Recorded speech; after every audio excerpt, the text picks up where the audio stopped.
Assalamualaikum warahmatullahi wabarakatuh. Anak soleh, bagaimana kabarnya hari ini? Mudah-mudahan selalu dalam lindungan Allah ya. Sekarang kita belajar lagi sejarah kebudayaan Islam. Di sini kita akan menjelaskan dakwah Nabi Muhammad secara terang-terangan. Nabi Muhammad berdakwah secara sembunyi-sembunyi selama 3 tahun. Kemudian turunlah wahyu Allah Subhanahu wa Ta'ala agar Nabi Muhammad SAW berdakwah secara terang-terangan. Wahyu tersebut terdapat di dalam Al-Quran Surat Al-Hijj ayat 94 yang berbunyi sebagai berikut. A'udzu billahi minasyaitonir rajim. Bismillahirrahmanirrahim.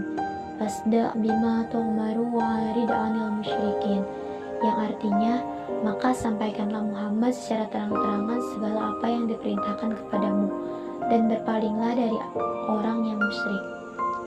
Berdasarkan perintah Allah Subhanahu wa Ta'ala tersebut, mulailah Rasulullah SAW melakukan dakwah secara terang-terangan di depan orang-orang Quraisy. Dakwah Nabi Muhammad SAW disampaikan tidak hanya kepada keluarga, kerabat, tetapi juga masyarakat umum, terutama kepada para penduduk Makkah. Rasulullah SAW merasa yakin terhadap janji Abu Thalib bahwa beliau akan selalu membela Rasulullah SAW dalam menyampaikan dakwahnya. Pada suatu ketika, Nabi Muhammad SAW pergi ke Bukit Safa di dekat Ka'bah. Dari atas bukit itu, beliau memanggil banyak orang. Oleh karena Nabi Muhammad SAW adalah orang yang terkenal dengan budi pekerti dan kejujurannya, kaum Quraisy segera berdatangan. Pada kesempatan itulah Rasulullah SAW menyerukan untuk beriman kepada Allah Subhanahu wa Ta'ala dan beriman kepada hari kiamat.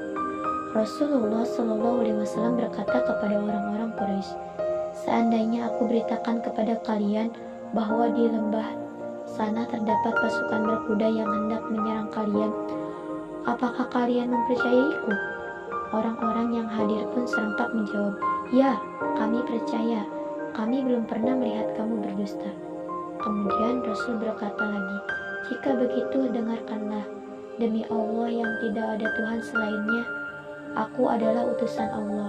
Allah telah memerintahkan aku supaya memperingatkan kalian. Sembahlah Allah yang Maha Esa, tiada Tuhan selain Allah.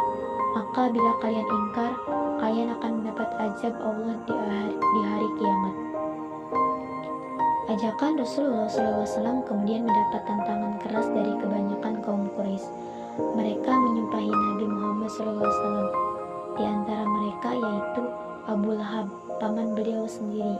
Ia marah dan memaki-maki, "Celakalah engkau Muhammad, untuk ini kamu mengumpulkan kami."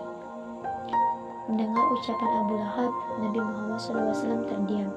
Lalu turunlah ayat Al-Quran Surat Al-Lahab ayat 1-5.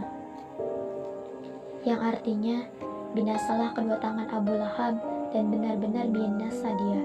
Tidak berguna baginya hartanya dan apa yang dia usahakan. Kelak dia akan masuk ke dalam api yang bergejolak, yaitu neraka. Dan begitu pula istrinya, pembawa kayu bakar, penyebar fitnah. Di lehernya ada tali dari serabut yang dipital." Pada awal dakwah Rasulullah SAW secara terang-terangan ini tidak mendapat tanggapan yang baik dari kaum Quraisy. Namun beliau tidak berputus asa. Beliau berdakwah dengan penuh semangat dan kesabaran. Rasulullah SAW berdakwah kepada kaum Quraisy dan penduduk Makkah kurang lebih selama 13 tahun. Kadang-kadang Rasulullah SAW berdakwah di depan orang-orang banyak atau kepada seseorang yang beliau jumpai. Meski usaha Rasulullah SAW pada awalnya tidak mendapat tanggapan kaum Quraisy, namun lambat laun mulai mendapat pengikutnya. Kebanyakan pengikut beliau adalah kaum wanita, para budak, dan orang-orang miskin. Mereka adalah kaum yang sungguh-sungguh meyakini ajaran Islam.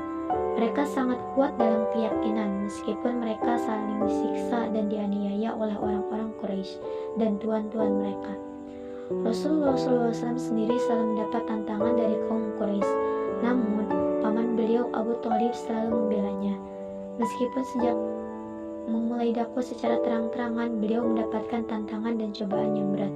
Beliau tidak pernah gentar dan putus asa. Semakin banyak orang yang percaya terhadap seruan Nabi Muhammad SAW.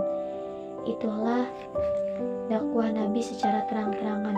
Mudah-mudahan kalian bisa mengambil pelajaran dari dakwah Nabi tersebut.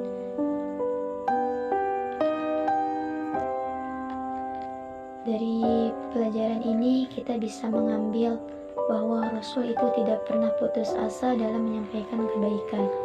Yang pertama, walaupun ia dicaci, dimaki, dan dihina, ia tetap menyampaikan kebaikan untuk mengajak orang-orang masuk Islam. Yang kedua, tentang surat Al-Ahzab, hubungan kekeluargaan dapat bermanfaat jika dibangun di atas keimanan. Lihatlah Rasulullah SAW dan Abu Lahab punya kedekatan dalam kerabat, namun hal itu tidak bermanfaat bagi Abu Lahab karena ia tidak beriman. Yang kedua, Nabi SAW selalu sabar walaupun dicaci, dimaki, dihina, tapi tetap beliau menjalankan kebaikan. Mungkin itu saja penjelasan tentang dakwah Nabi secara terang-terangan. Untuk lebih lanjutnya nanti kita simak di kisah selanjutnya. Jika ada yang bertanya, silahkan hubungi ibu langsung. Kurang lebihnya mohon maaf. Wassalamualaikum warahmatullahi wabarakatuh.